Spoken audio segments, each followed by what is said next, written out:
The Fountain, Day 190, Jubilant. The rocks at the edge of our family's boundary have been in a season of expanding.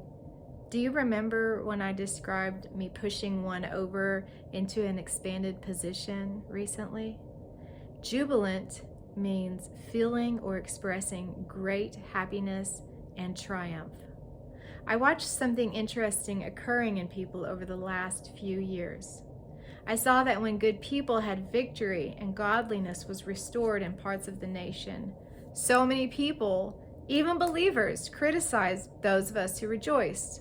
Why is this? I'm going to tell you why. Because the enemy hates our rejoicing. He hates us celebrating victory in the Lord. Why? Because the enemy expressly hates the glory, any glory given to God. Let that sink in. When we cooperate with those voices telling us to silence our shouts of victory, we are agreeing with the enemy and holding back glory from God. I'm going to tell you right now, I will have no part of that. I refuse to allow the popular voice to hold back my praise. I have fought for years to break the stronghold of the fear of man off my life, and I will never give in to the voice requiring my silence. In the same way that God told me that I was not to wear a mask during COVID because I am his mouthpiece, I stand now rejoicing in my King and his swift victory over life. Life! When we can't celebrate saving lives, well, I will celebrate that, no matter who opposes it. Scripture says, the fear of man will prove to be a snare, but whoever trusts in the Lord is kept safe. Proverbs 29, verse 25.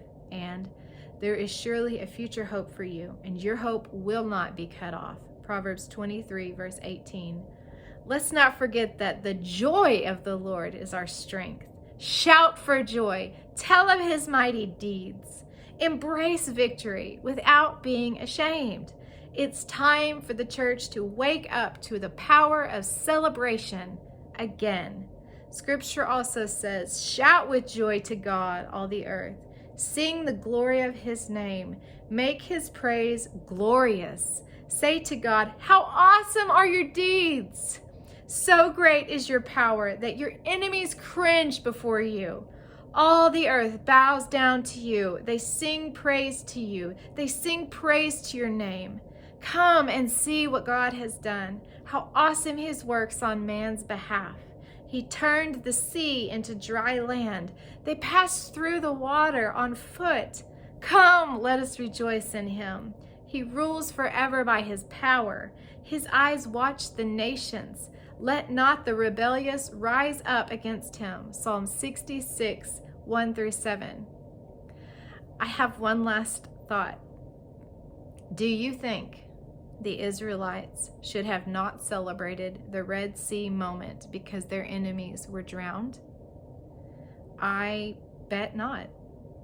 Well, we all agree that moment was full of God's power. Why can't we agree that this one is too?